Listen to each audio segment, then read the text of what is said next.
And we are here today talking about one very interesting session to be held during the 9th Annual Sustainability Conference of CRB. So as you are aware, CRB is organizing the 9th edition of our annual sustainability conference, 2nd to the 4th of November, to be held at the Eros Hotel in New Delhi. We are going to bring back the physical interface of this conference, which we all have missed for the last couple of years due to COVID. So we are all excited and looking forward to having you with us for those 3 days. Today we have one of our very key partners, Rainforest Alliance, represented by Dr. Madhuri Nanda, the Director for South Asia. Welcome to the LinkedIn Live, Madhuri. And very good to have Rainforest Alliance participate actively, as you have always been at this conference. So we are very, very delighted. The session, just for our viewers, those of you who are live or listening to this session, the session is going to be held on the 3rd of November from 4:15 to 5:45 p.m. So please do block your calendars and join us for this session. Madhuri, Dr. Nanda will talk to us about the session. But before that, Madhuri, if you can also sort of introduce yourself and also tell a little bit about the work that Rainforest Alliance has been doing in India. Thank you, Richard, and very good morning to all of you. Very excited about the in-person meeting and an opportunity to meet everyone, which has been missing because of COVID overall the last 2 years. Rainforest Alliance, I'm very happy to be talking here about the partnership that CRB and Rainforest Alliance has been having over the last year, especially since the very beginning of this annual conference, which CRB organizes. It's a great platform for multiple stakeholders to come and talk about businesses and sustainability. And coming back to Rainforest Alliance in South Asia, we are working in India and Sri Lanka, but globally we are present in more than 70 countries.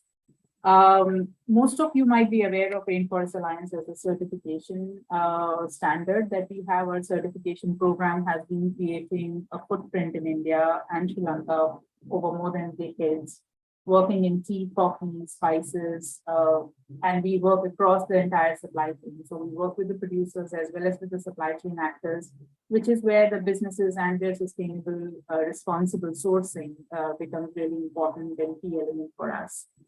Having worked in these sectors, we also realized that certification is just an initial tool, and we need to go beyond certification as well to be able to address the real key sustainability challenges, which is where we have now started working in India. Although globally we've been working for more than 30 years in the landscapes. But in India now we are working at the landscape level in eastern and western parts, for example, along with the JEF funding, which is primarily looking at land degradation and biodiversity conservation.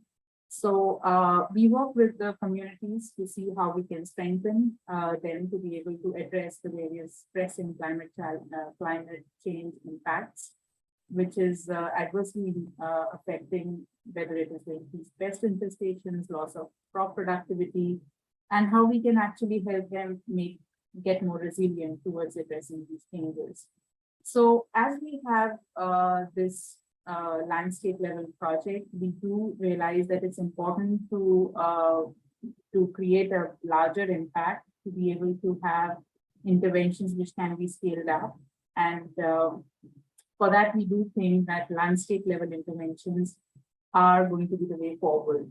And that's why, in addition to our existing certification program, we are also very actively looking at building partnerships, different stakeholders engagement to see how we can develop and develop more of similar projects in India.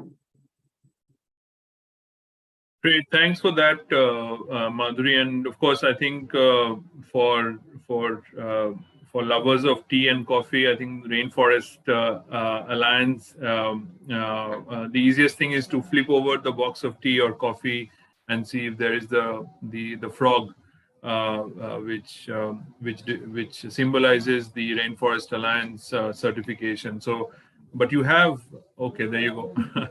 You have in India a lot of quite a number of brands now which have the Rainforest Alliance logo certification, on the back of the boxes, which is very good news, and hopefully there'll be more.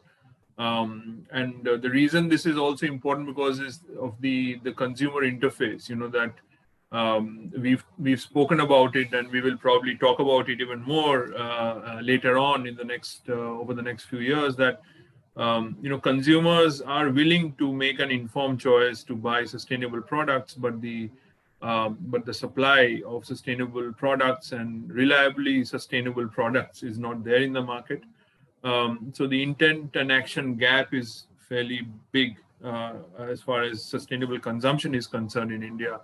But your organization has been doing a lot of work and great work in highlighting that consumers can, invest their trust on those products which are certified by Rainforest Alliance. But it's also interesting that you talk about going, not just limiting the work to the certification, but going beyond that and sort of focusing on impact. So that's very, very good. Rainforest Alliance has also been involved in this sort of conversation on the landscapes. From the last year, for the last several years, your organization has been talking about this. Last year also there was a session that you had organized at the CRB conference. So can you tell us a little bit about the idea of this current session, which, as I said, is going to be held on the afternoon, late afternoon on the 3rd of November. So how did this idea come, sort of came into being, and the linkage that this has with the last year's event? Because at CRB's annual event, what we try to do is to see that, a conversation comes back year on year, so that there is a linkage between what we discussed last year and to see how the needle is moving, over the next 12 months. So this is one such session which has its origin perhaps from the last year's conversation that we had. So tell us a little bit, and of course, friends who've logged in, to also tell us the idea of this session and how did it link up, and what was the origin. So if you can tell us a little bit about the purpose and the origin of this session, Madhuri. Thank you, Rijit. I think very successfully last year's conference session was primarily looking at biodiversity and how businesses can be linked to the biodiversity impacts. And all of us know that climate change and the COP27 is coming up next month as well. We have different countries and governments talking about the national commitments. But at the same time, only the governments cannot make that change. And we do need businesses and different other stakeholders to start bringing that change to make it possible on the ground. Last year's conversation was extremely fruitful because biodiversity, again, has a very direct linkage with climate change. And we were discussing how we were able to bring useful, panel members to come and discuss about how biodiversity can be supported by business interventions. We had WBCSD talking with us last year. We also had natural farming experts who were looking at biodiversity on the ground with the help of the Andhra Pradesh state government.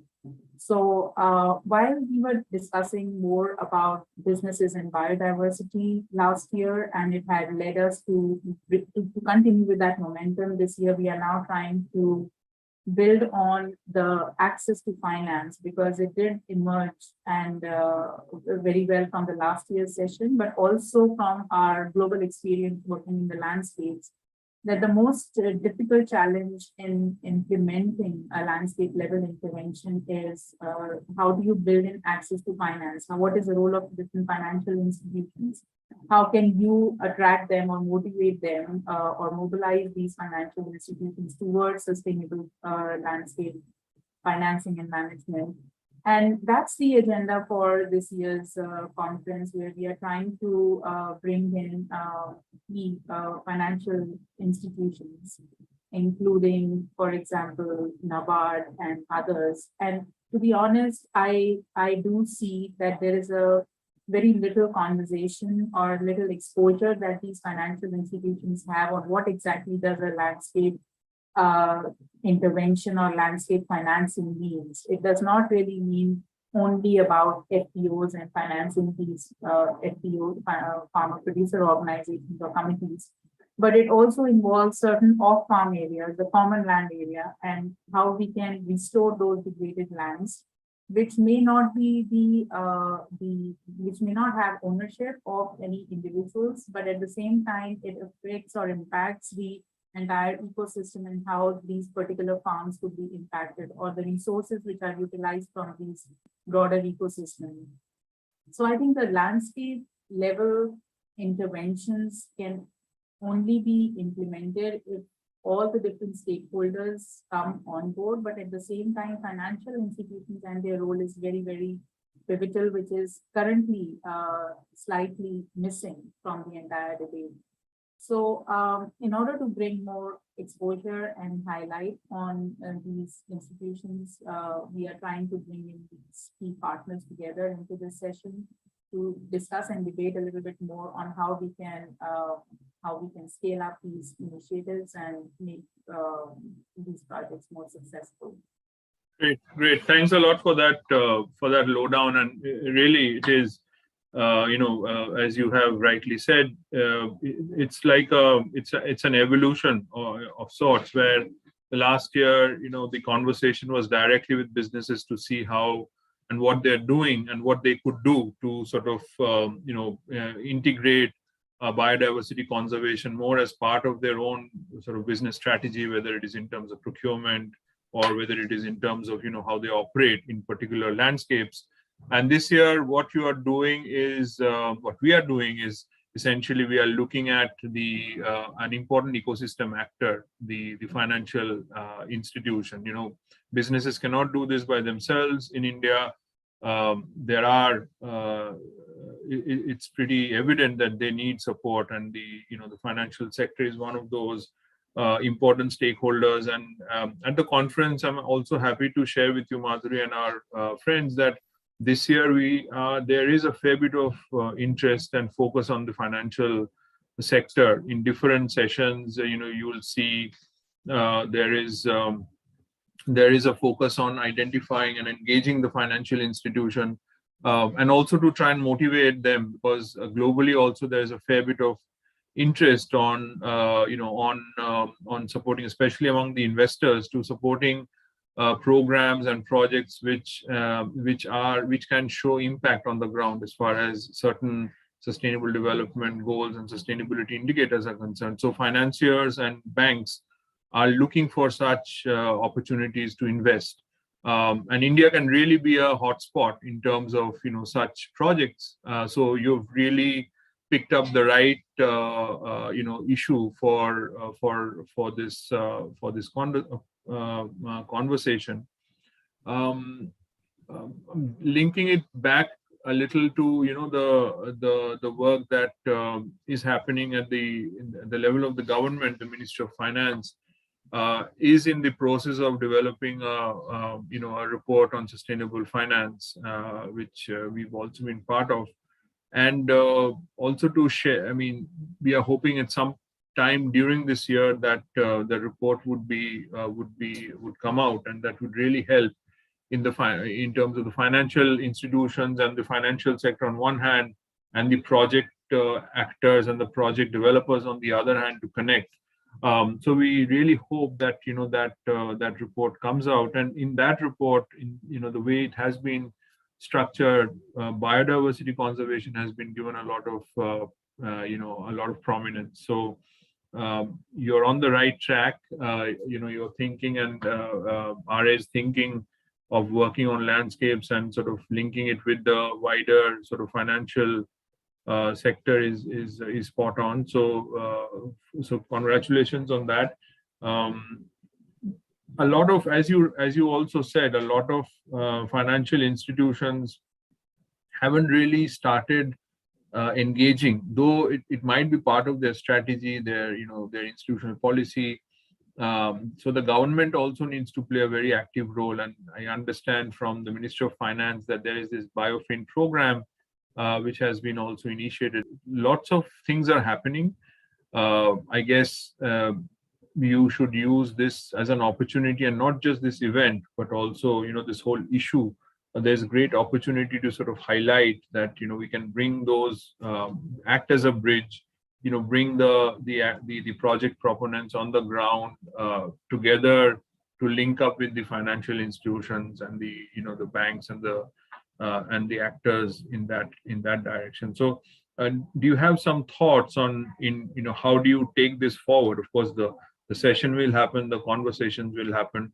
So going forward, do you have some thoughts on how RA would like to take this forward, maybe to the next year's conference, or in any case, as part of your program activities? Yes, indeed. This is a very crucial point and a turning point for us to be able to make this shift from lack of awareness to how we can actually attract them. And I think with it, Rainforest Alliance has been a part of the 1000 Landscape Initiative also globally. So this 1000 Landscape Initiative is looking at building 1000 such landscape level projects all over the globe. And there are multiple partners into this initiative, which is what is really essential to bring the technical knowledge, know-how into this domain. What I do see is that even among those discussions, access to finance has really emerged out as a big challenge. So it is not something which only India currently is facing, but it's a global issue of how you can bring more finance, responsible financing to these landscapes. There are a lot of sporadic initiatives which are happening in different places, but in order to bring them together and take it forward is something that we are looking at. For example, even in our JET project that we are talking about in Eastern and Western Ghats, looking at Andhra Pradesh and Karnataka states, we are looking at on-farm interventions and also off-farm interventions, right? So there may be degraded forests, abandoned coffee plantations, which are completely degraded at the moment and have no one's attention at the moment. So how do we keep working on these areas to ensure that even our government's bond challenge commitment or LDM targets can actually be linked to individual projects which are happening on the ground? I see UNDP investing into these kind of projects. I see UNEP supporting us into this project. But I also see that there is a need to build capacities on ground of the different stakeholders to take these initiatives beyond the project duration, right? So if I have a project only for 5 years, unless I build these financial institutions and the groundwork together, these will not be sustainable and will probably be only limited for the project duration. So I think the key challenge for us is to not just look at the project, but also look at it from the entire holistic ecosystem approach, which is really going to be key in taking these projects in these initiatives forward. And that's something that we are trying to build as part of this project, but also we'll have more outreach as we develop through our global and regional initiatives into this domain. Great. Thank you so much, Madhuri, for joining us today for this conversation. And once again, to everybody who's watching or listening to this conversation, please join us on the 3rd of November in the afternoon for this very interesting conversation. And as Madhuri said, this is your opportunity really, especially for organizations which are working on the ground on some of these issues, to highlight the need for finance, and also for the financial institutions which are looking at innovative ideas or certain programs that they would like to talk about. Here is your opportunity to sort of interact and engage and talk to a wider stakeholder group. The event will be held in a hybrid mode, so a lot of people can also join online, but we would really like, because we are bringing it back after 2 years, the physical interface, the conversations, inside and outside the four walls are always very exciting. So please do join us. And on behalf of CRB, thank you very much, Madhuri, for your time today and for the partnership. CRB is very pleased and honored to be part of this partnership, the alliance that we've had together with you, your organization. So we are looking forward to strengthen it and to work on certain innovative new ideas as the one that you have talked about to us here today going forward. So thank you once again and have a great day. Thank you. Thank you so much, Bridget. And I look forward to see all of you for this session, for which is going to be really exciting and good discussions going forward. Thank you so much, Bridget, for having me. Thank you. Bye-bye.